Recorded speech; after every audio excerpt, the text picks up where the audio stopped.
Voici en image le côté touristique de mon voyage au Japon de 15 jours courant octobre. Voyage professionnel réalisé avec 3 collègues espagnols.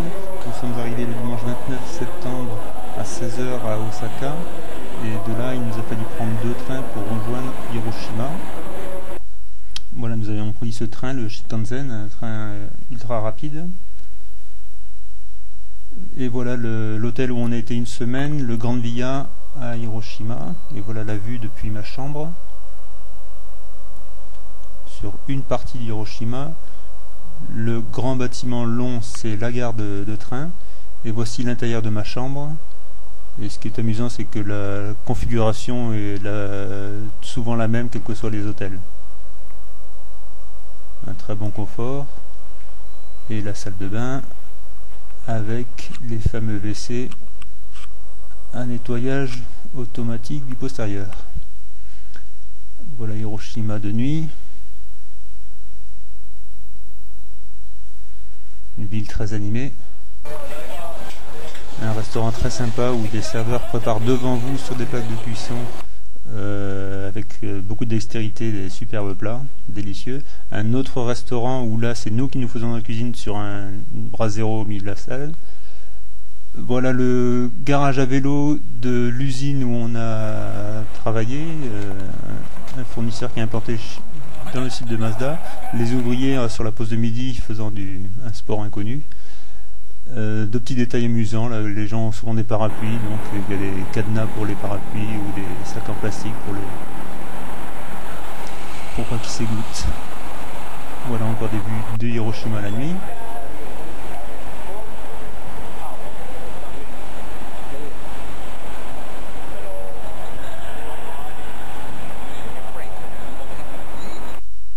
Encore un autre type de restaurant où on s'est régalé. Et là aussi, c'est nous qui faisons notre cuisson. Avec au milieu de la table un bain d'eau chaude pour faire cuire poisson, viande, crustacés et même légumes. Un drapeau espagnol. Ça c'est un repas à midi avec un plat qui arrive bouillonnant. On a bien sûr fait un tour dans des centres de jeux très très bruyants où les gens viennent se défouler avec des tas de jeux différents. Et le jeu le plus bruyant, c'est le plus à la mode, c'est le pachinko, une sorte de flipper avec des billes entre flipper et machine à sous. Hyper bruyant et on comprend pas trop comment ça marche. Encore un autre restaurant, on se fait vraiment régaler au niveau nourriture, très grande diversité. Un point d'étonnement au Japon, c'est le style des voitures, des modèles qu'on connaît pas en Europe, des voitures bien souvent très petites, mais très hautes, très volumineuses.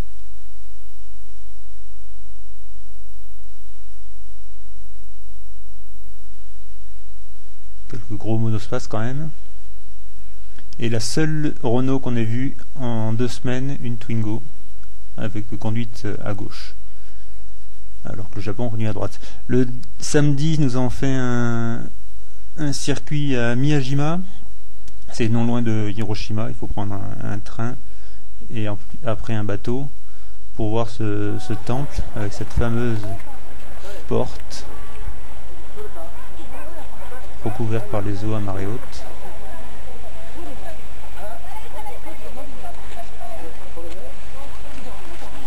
Beaucoup de touristes, des daims en liberté qui approchent les gens.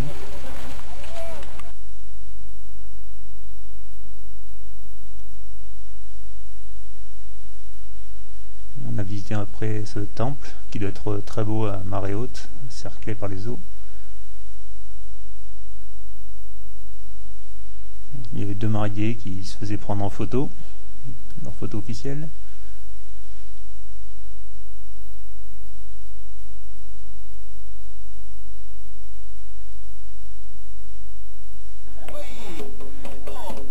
Il y avait un petit spectacle sur les places du village d'un montreur de singes.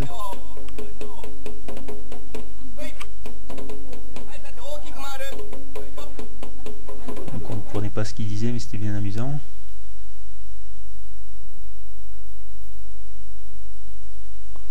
C'est toujours Miyajima, hein, superbe.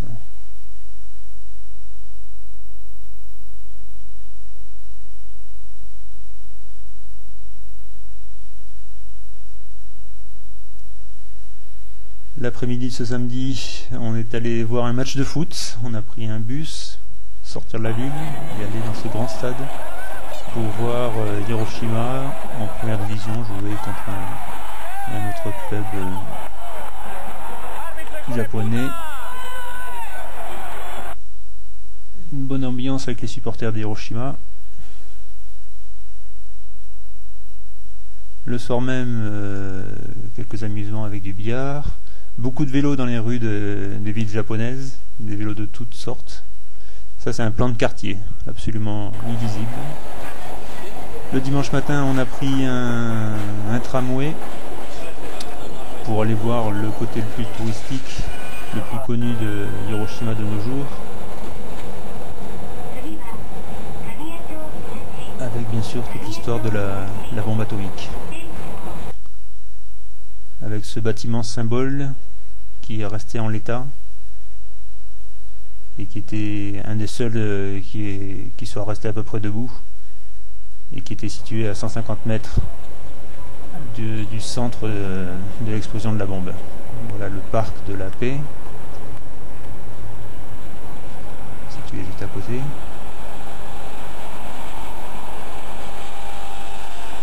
Et au fond, le musée de la bombe qu'on va visiter. Un musée très, très émouvant.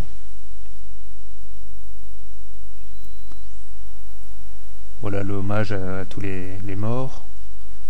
Un détail d'un tambour à l'intérieur à l'entrée du musée. Voilà une photo de la zone juste après le bombardement.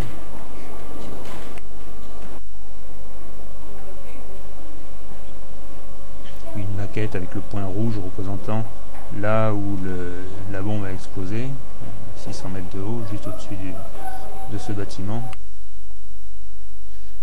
Et l'après-midi, nous sommes repris le train pour aller à Fukuyama, où nous avons passé notre deuxième semaine chez un autre fournisseur.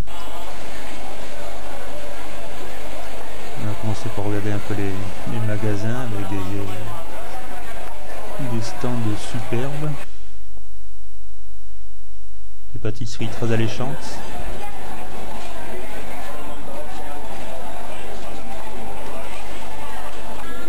Et parfois aussi des choses très bizarres, une espèce de radis.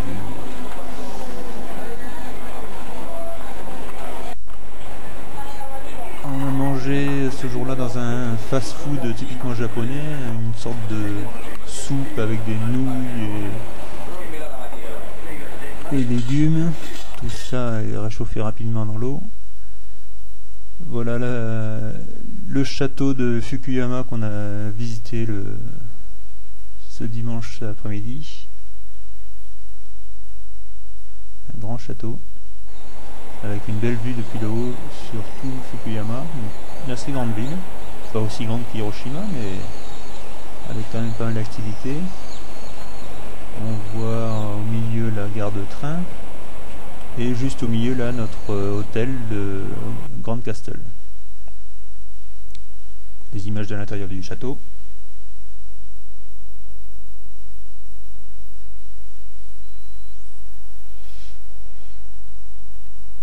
Et des photos dans le parc. Et nous avons retrouvé ce jour-là une autre équipe d'Espagnols qui venait voir le même fournisseur. Donc au total, nous étions 11 à partir de ce moment-là. Voilà des photos des vues de Fukuyama la nuit. Il fait nuit très tôt au Japon, à 6h, il faisait déjà noir. Soirée karaoké très sympa avec Carlos et Mathieu, déchaînés, chantant très bien. Chantant très fort aussi, tant et si fort que le haut-parleur a cassé. Moi j'étais un peu moins doué pour la chanson. Hein.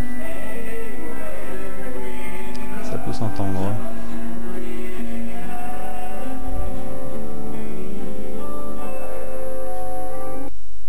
c'était le représentant français de notre fournisseur et lui était bien déchaîné.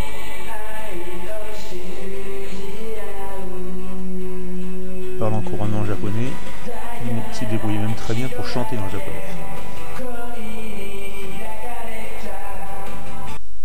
Voilà le genre de repas qu'on avait à midi chez le fournisseur, un plateau repas froid.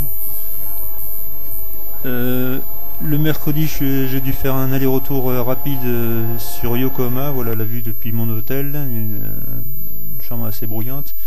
Quelques vues rapides de Yokohama. Et voilà l'usine Nissan de Yokohama et le port. Retour le lendemain en train express, 3h30 de Shinkansen. Et peut-être un trajet de 600 km. Voilà à l'intérieur du train, les gens mangeant, lisant des mangas, ou comme moi, mangeant mon plateau repas acheté à la gare. Dernier repas à Fukuyama avec tous les collègues. Une succession de plats, de viande, poissons, crus ou cuits. Un petit magasin, clin d'œil. Retour en train pour Osaka, où nous allons prendre notre avion de retour le lendemain. Petit garçon. Voilà les messages à l'intérieur de ce TGV japonais. Très bien équipé. Et très confortable puisqu'on a fait ce trajet là en première classe.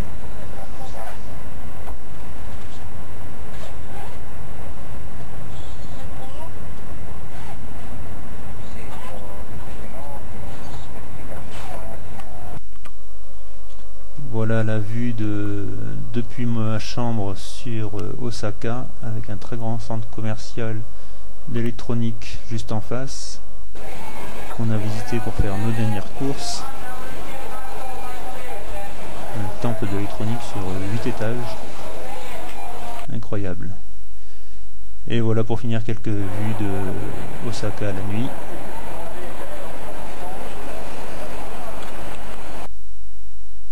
Je retourne au Japon courant novembre pour encore 2 semaines à Fukuyama et qui seront suivies d'une semaine de voyage, tourisme, à principe côté Kyoto et Tokyo.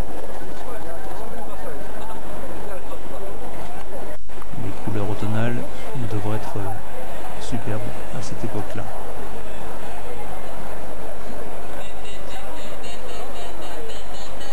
Voilà, c'est fini. À bientôt pour un autre